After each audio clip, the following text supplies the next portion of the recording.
তো এই ভিডিওটি মনোযোগ সহকারে পুরোপুরি দেখলে অনেক অজানা কিছু জানতে পারবেন। দেখতে পাচ্ছেন একটা পাহাড়ি মহিলা কিছু আখ নিয়েছে, আখের উপরে খড় দিয়েছে, সেই খড়টাতে আগুন দিয়েছে।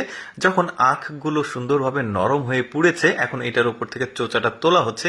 কি করা হবে আপনারা ভিডিওটা পুরোপুরি দেখতে থাকুন। পাহাড়ি বুদ্ধি দেখুন কি চমৎকার। এগুলোকে টুকরো টুকরো করে ঢেকিতে দেওয়া হয়েছে, ঢেকিতে পাড় দেওয়া হচ্ছে। এগুলো যখন গুঁড়ো গুঁড়ো হয়ে যাচ্ছে, এর ভেতর থেকে যে রসটা, সেই রসটা কিন্তু বের করে নেওয়া হচ্ছে। এটাকে একটা লিকুইড, যে গাঢ় লালি আঞ্চলিক ভাষায় বলা হয়, ওইটাকে ফর্মে নিয়ে আসা হচ্ছে। তারপরে ওইটা থেকে মিস্ত্রি তৈরি করা হচ্ছে। মিস্ত্রি দেখুন বালতিতে রেখেছে, কি চমৎকার ভাবে জমাট বেঁধে মিস্ত্রি তৈরি হয়েছে।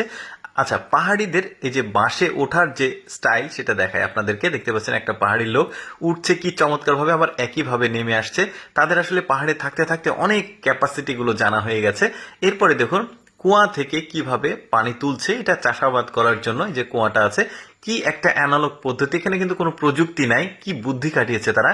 তারপরে দেখুন ওরা বাড়ি বানায়, দেখতে পাচ্ছেন এগুলো হচ্ছে সরিষার যে গাছ থাকে, সরিষা মাড়াই করার পর ওই গাছগুলো কাদাতে সুন্দরভাবে চোবাচ্ছে, তারপর সেগুলো দিয়ে কিন্তু মাটির বাড়ি তৈরি করছে, তবে ছাউনিটা তৈরি করছে ওইটা দিয়ে। তারপরে দেখুন ওরা নিজেদের জামা কাপড় শাড়ি এগুলো নিজেরাই বানায়, কিভাবে বানাচ্ছে দেখতে যাচ্ছেন।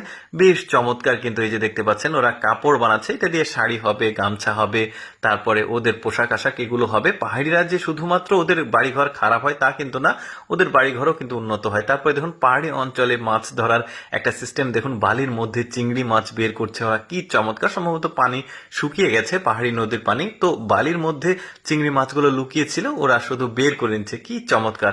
দেখুন পাহাড়ে যারা বসবাস করে শিশু বাচ্চারা, তারা কিন্তু ছোটবেলা থেকেই আসলে বিভিন্ন রকম ক্রিয়েটিভ কাজের সাথে মা বাবার দেখে শিখে। দেখুন কত চমৎকার ভাবে বাস্কেট তৈরি করছে, ঝুড়ি, আর কতটা হাত তার ফাস্ট দেখতে পাচ্ছেন। মানে পাহাড়ি বাচ্চারাও কিন্তু এই ধরনের জিনিসপত্র শেখে। তারপর দেখুন পাহাড়ি পদ্ধতিতে মুড়ি ভাজার সিস্টেম দেখুন। এগুলো হচ্ছে পাথরকে কুচি কুচি করে কাটা হয়েছে, তারপরে পাথরের সঙ্গে তেল দিয়ে নিচে আগুন দিয়ে দেখুন ওপরে চাল দিয়েছে, কি চমৎকার ভাবে এই মুড়িটা হয়ে গেল। তারপরে চালনে তো ওই চালার পর ওই পাথরের নুড়িগুলো পড়ে গেল, মুড়িগুলো নিয়ে নিল। তারপর দেখুন ওদের এই যে বিচন বলি আমরা আঞ্চলিক ভাষায়, মানে ধানের গাছ লাগানোর জন্য ওই বিচনটা ওরা ঠিক কার্পেটের মতো করে তুলছে। আমাদের সমতলে যারা ধান চাষ করে তারা কিন্তু এইভাবে তোলে না। তারপরে দেখুন ধান লাগানোর সিস্টেম দেখুন, একটা একটা করে ধান লাগাচ্ছে। ধৈর্য দেখুন তাদের, তারা যে শুধু ওইভাবে ধান লাগায় তা কিন্তু না। এই যে দেখতে পাচ্ছেন এই মহিলাটা গুচ্ছ গুচ্ছ করে ধান লাগাচ্ছে, আর পিঠের উপর কিন্তু ওর বাচ্চাটা আছে। এবার এইটা দেখুন, এটা হচ্ছে কচি বাঁশ, আর এই বাঁশটা কিন্তু পাহাড়ি অঞ্চলে যারা বসবাস করে তারা কিন্তু কচি বাঁশগুলো খায়, নরম অংশটুকু সবজি হিসেবে খায়। বেশ চমৎকার কিন্তু। দর্শক, আমি সবসময় চেষ্টা করি আপনাদের সামনে অজানা তথ্যমূলক ভিডিওগুলো উপস্থাপন করতে। এরকম ভিডিও দেখতে ভালো লাগলে আমাদের লেটস গো ফেসবুক পেজটি ফলো রাখতে পারেন। এই ভিডিওটি কেমন লাগলো কমেন্ট করে জানাবেন।